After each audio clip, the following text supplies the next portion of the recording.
Hey everybody, welcome back to another episode of Gettin Buzz'd. I'm Dustin, CEO and founder of HIVE Digital Strategy, and with me as always is our co-host, Michael Thebeau. He's the business development manager at HIVE.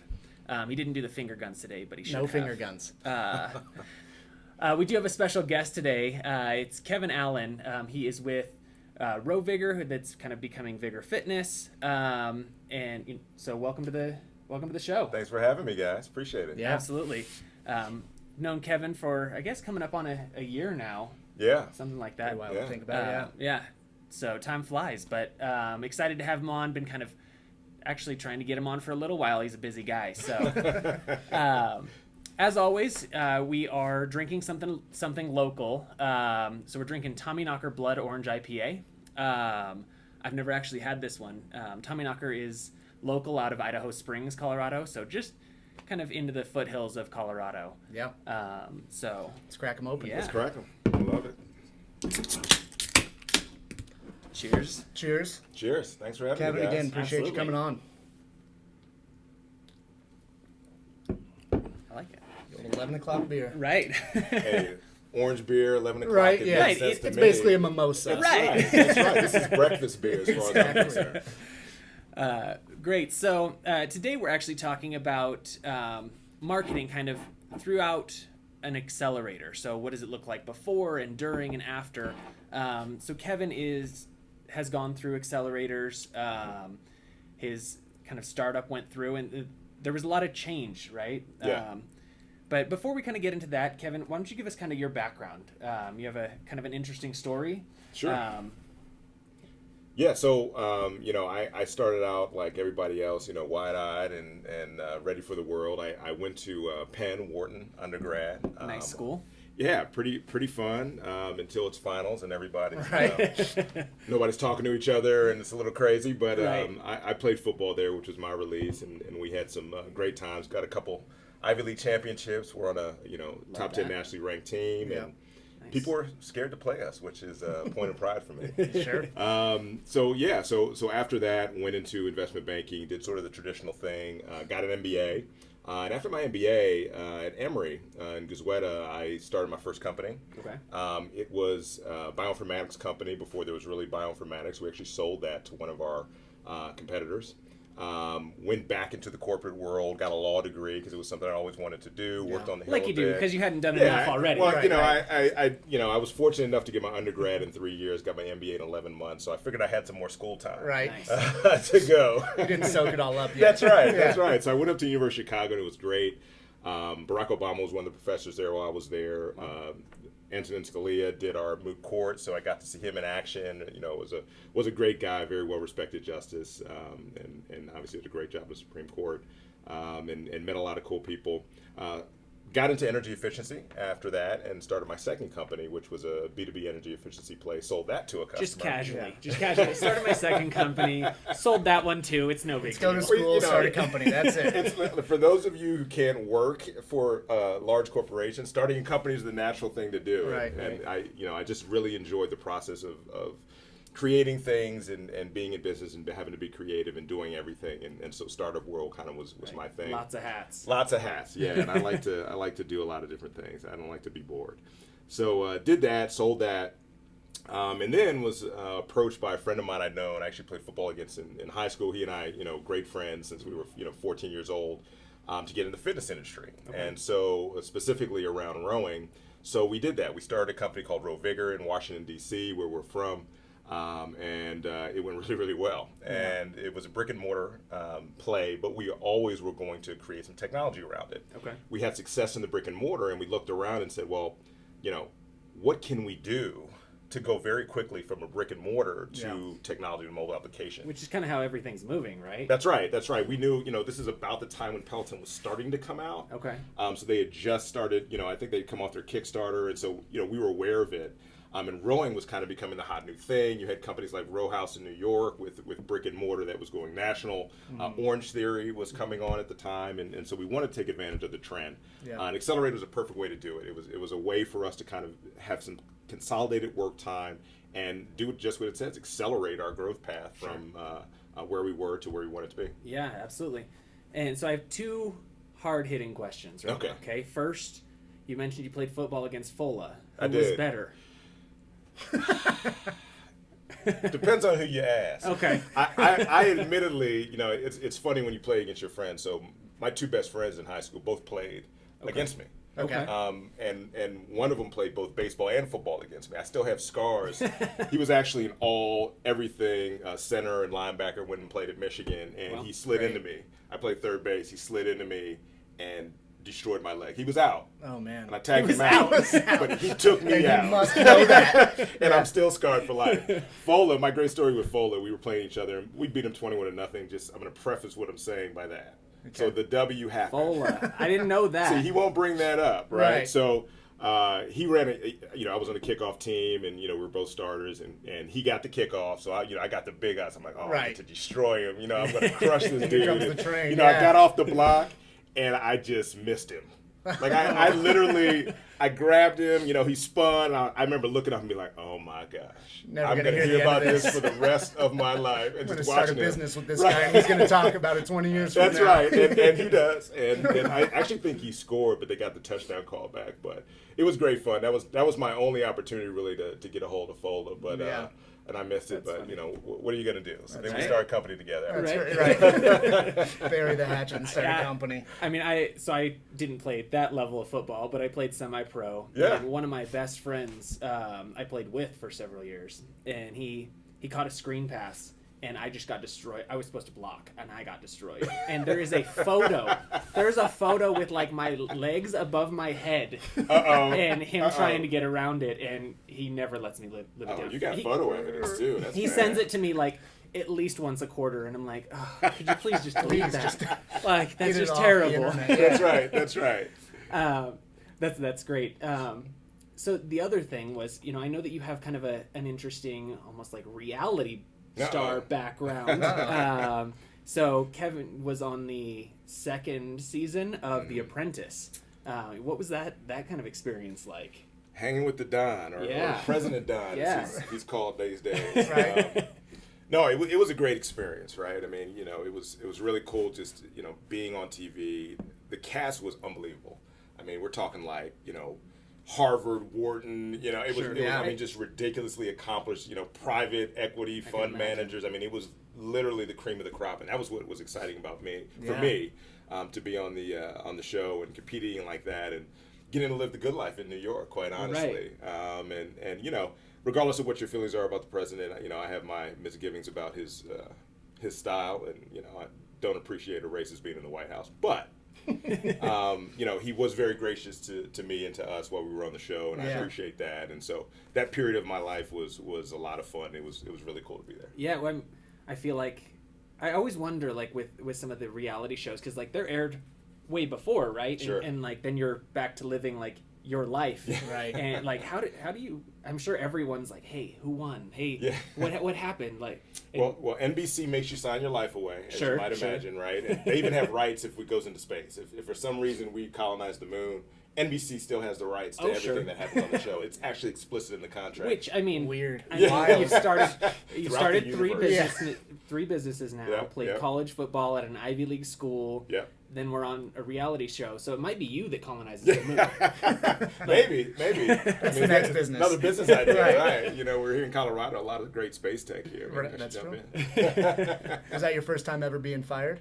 Yeah, it was, and I was tired by that time. Oh, I mean, I'm sure. it was at the point, I got to the Final Four. Yeah, I was like, hey, I can't argue with it. I can't argue with it anymore. Like, you're gonna do what you're gonna do. Right. Thank God I'm tired. It's time to go home. That's right. But the cool thing was I got camera's fired off because me. I was overeducated. He said that I had too much education. That's why he Really? fired me. Right? Not enough practical experience. I guess my two companies weren't enough. Oh, sure. So it is what it is. But I in retrospect, no regrets, and love being on the show. It was a lot of fun. Well, I mean, the great. good news is like there's a long list of pretty accomplished people that he's fired. So even true. recently. So I mean, it's not a bad list to be on. That's right. I'm in very good company. I'm in Right. very good company. That's true. Well, great. So like you kind of alluded to kind of the work through accelerators, Mm-hmm. and kind of I guess can we start with what is an accelerator? How do you kind of get into one? Like what's the purpose behind all of that? Yeah, so when you're running a startup, when you have a company, there's a lot to do, and you have to do a lot, and you can't do it all on your own. Yeah. And in order to really get traction and be a fundable, investable company, you need to get a lot done in a short period of time. And accelerators are there for you.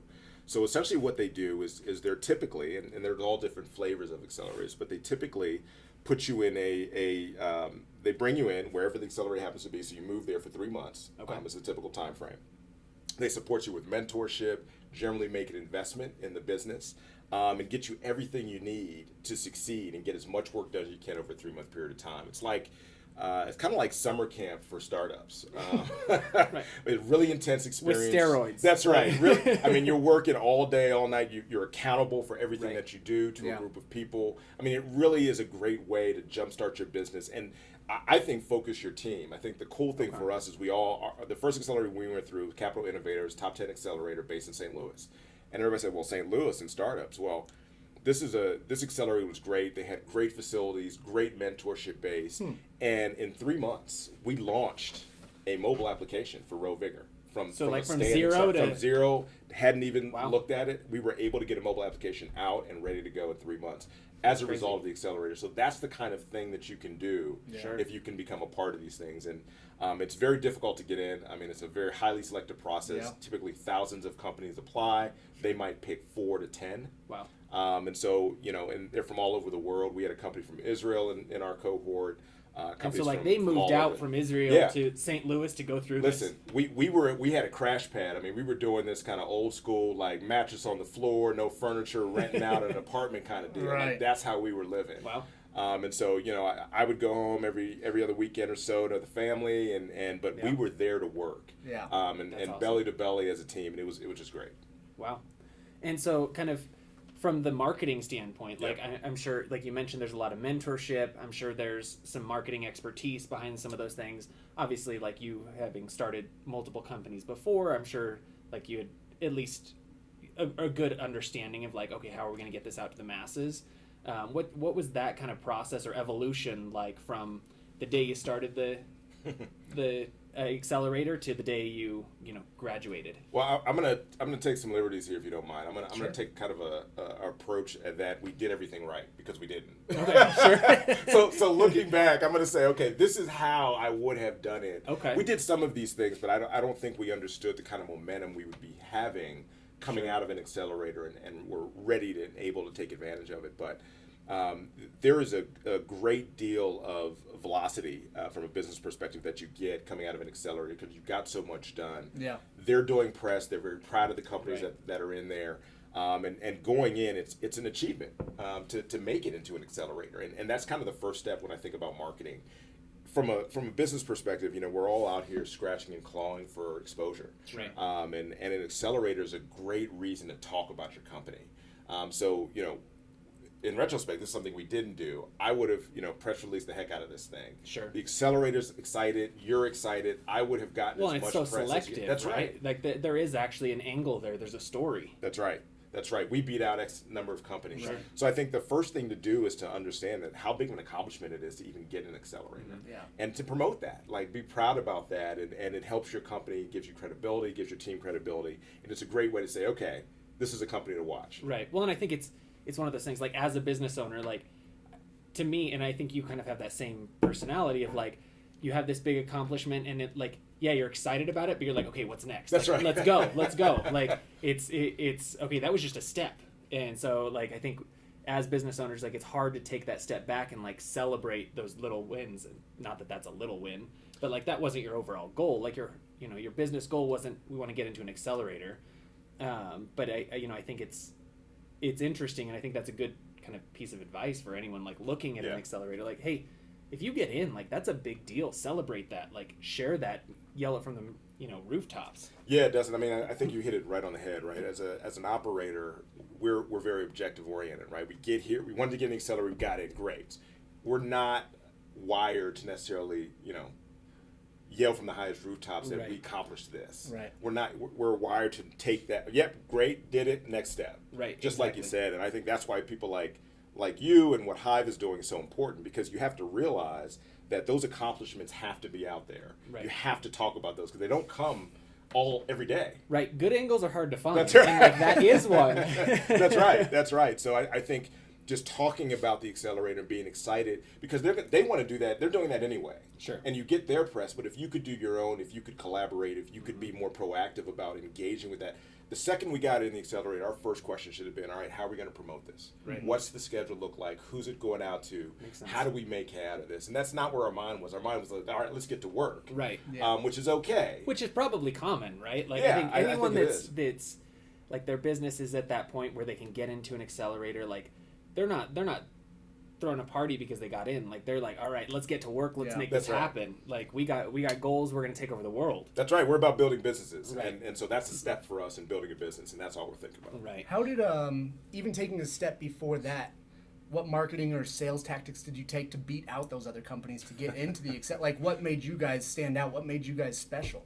Well, for us, it came down to that. We did a virtual interview with them, and they've got their whole team there, and we've got our whole team there. Yeah. And I think the passion that we showed and what we were trying to do is what got us Sure. over. We didn't necessarily do anything. Again, we weren't savvy. Looking back, I would have loved to have had some wins to say, because, the accelerated process, you may apply, and it takes about, 6 to 8 weeks after that to actually have them figure things out, get to the next round, et cetera. Right. We could have been getting wins along those times, finding those angles for the Well, business that could have supported our application, and we just were ignorant. We just didn't know to do that. Well, and I think it's lesson interesting learned. that you went from kind of the brick and mortar to the app, and so like when you got in, you didn't have an app. No, we Like- didn't have anything. from a Like technology standpoint. it was strictly like, here's what our brick and mortars have done, right?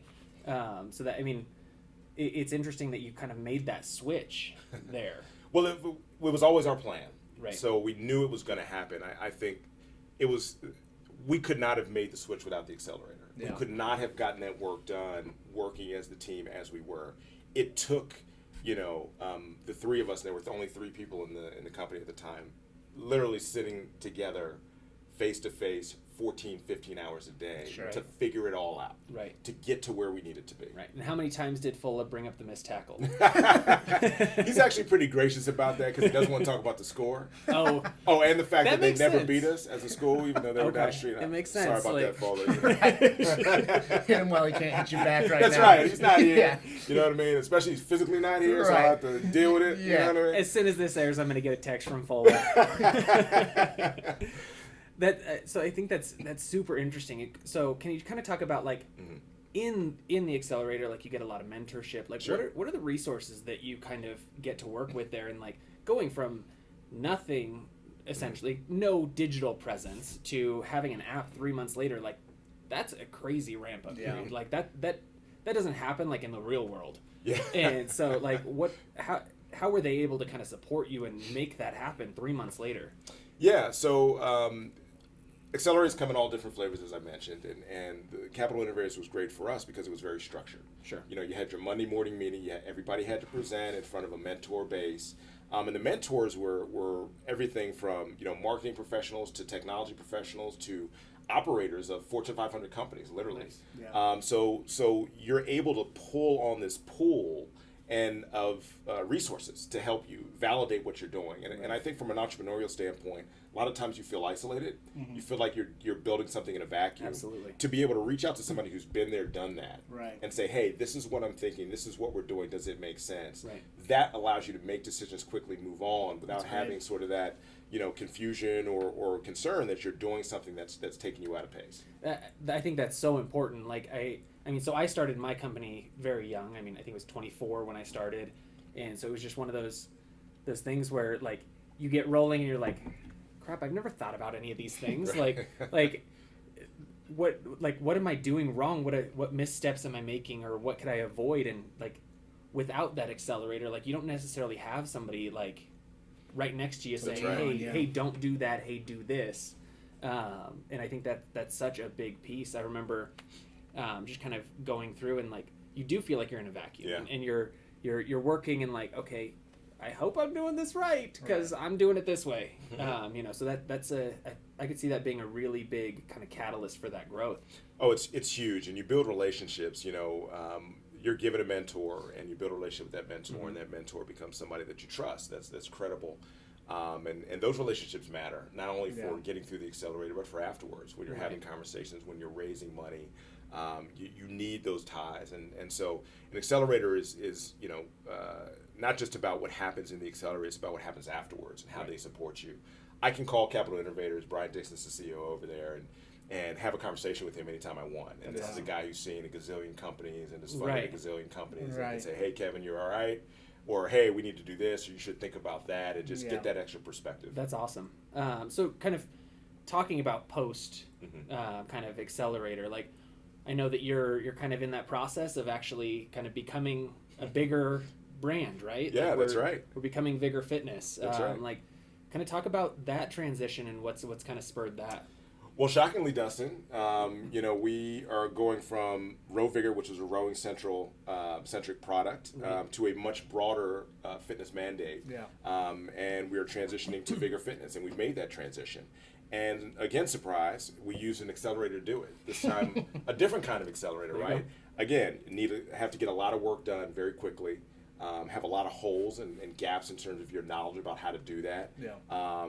The best way to do is an accelerator. And this time for us, we used a remote accelerator, so a different kind of model. Okay. A company called NextCube out in the Bay Area. Marlon Evans, another football reference. Marlon and I played football against each other in high school as well.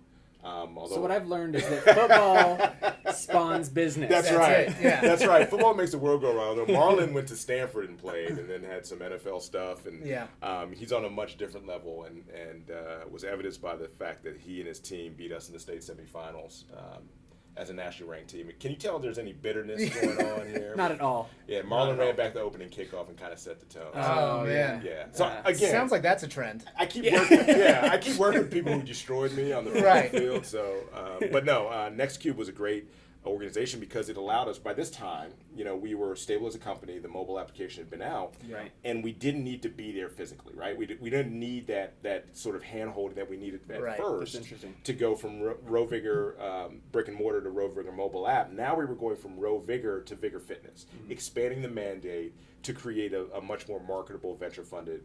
Fundable company, and so we just needed sort of bits and pieces. So NextCube really fit the mold, and as a result, we were able to make that turn. We were able to make good decisions very quickly, in the context of mentors and folks from Google. Tony Davis, who was our main mentor there, has been a CEO 1,000 times over, has raised hundreds of millions of dollars himself, to kind of help guide us remotely through that process, and again, get to an end that we couldn't have gotten to under the same period of time without their help. Sure. Yeah, I mean, the transition that you've made over the last just even a few years, like, isn't normally like a possible thing. Like that, it's been pretty interesting to see kind of that transformation and how it feels like. I'm sure it doesn't feel like it to you, but it feels like to the outside world, this happened overnight. Like, What? So I'm just curious, not everybody's going to play football against all these people that they're going to end up working with. So how do you do the research, and how do you pick the best accelerator for you and your company and really make the right decision there? Michael was a baseball player. He doesn't understand. I try to hit up people I played against, and nobody wants to deal with me. So.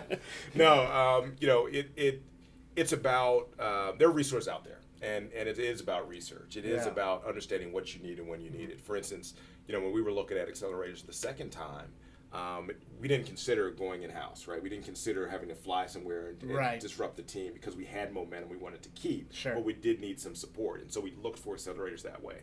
There are companies like GAN, the GAN Network based here, Pat Riley and his partners based here in Denver, who put out resources for entrepreneurs, Angel Network.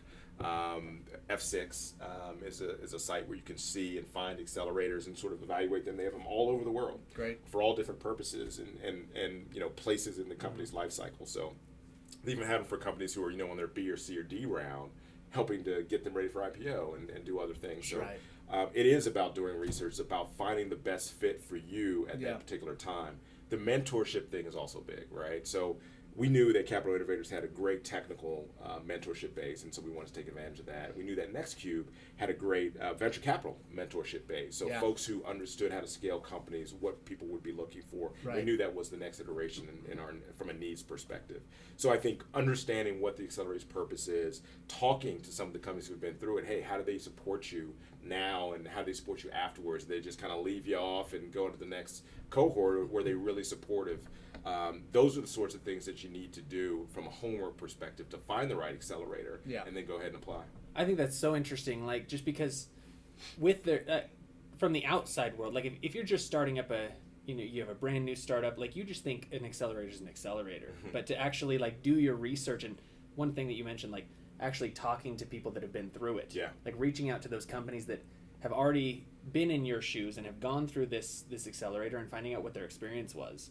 Like I think a lot of businesses probably skip that step. Like they don't even think about like, oh hey, I should reach out to somebody that's actually done this and been through this exact accelerator. Super important. Entrepreneurs, we're we hang tight and we're very honest with each other because we know how difficult things are, and so you're going to get a good answer from an entrepreneur around Accelerator. They're going to tell you exactly how they feel about it, and so I think you have to take that step, because what you don't want to do is waste it.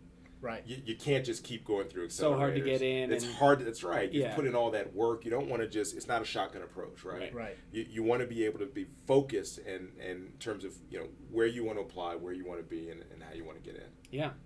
Well, great, Kevin. I really appreciate you coming on. I think this has been very informative, and I think I'm sure there's startups out there that will see this, and hopefully they can take a few things away from it and kind of take that step into an accelerator and then even post-accelerator. Yeah, I hope so. It's been a pleasure having been on the show, and you got me a breakfast beer, man. Right.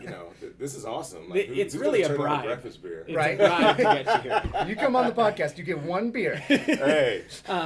Before we kind of close out here, I know that you are actually speaking at Denver Startup Week. Yes. In just a few weeks here. Yeah. Kind of want to give that plug. If you're going to be in the Denver area, Denver Startup Week is the second week of September, the week of the 16th. Yeah. And so Kevin Allen is going to be speaking. All focused around accelerators. I highly recommend it. It's a free event. Go register. Yeah, we got a lot of cool companies on the panel. We've also got a great moderator, somebody who actually helps companies get into accelerators. Awesome. So I think it'll be really informative, and I think it'll be worth your while. So if you've got some time, come on down and check us out. Absolutely, a ton of great content there. So, so the last section you mentioned like our bribe here with the breakfast beer. What are your thoughts? How's the buzz? Well, I'm a big fan of IPAs. Okay. Again, I think the orange flavor adds that sort of breakfast component to it. Yeah. It really does feel like light and refreshing. It's hot outside, and Right. this is a perfect compliment, I think, to the day. So I appreciate it. I'm waiting for the eggs and bacon to come in. That's here. right. They haven't shown up yet. Yeah, I mean, I feel the same. Like Michael brought it in, and I'm like, blood orange beer. Like this is a little weird, odd, but I think it's very good. I would definitely. It's a good tailgating beer. That's not like a cheap Coors Light or something like that, but something refreshing. You're right. Did you see that plug? He's wearing his Buffs shirt. That's right. Go Buffs. Big game this weekend. That's it. it. Tomorrow. Yeah. And we're a 13.5 point favorite, so I don't know how big it is. Not that he just jinxed you or anything, Buffs, but That's right. Bobo's coming for you. He was good. Well, great, Kevin. Thank you again for joining. It's my pleasure. Everyone, thank you for tuning in. Next week we'll have another episode. Make sure you subscribe, and we'll see you next week. Cheers. Cheers. Awesome. One take. How about that?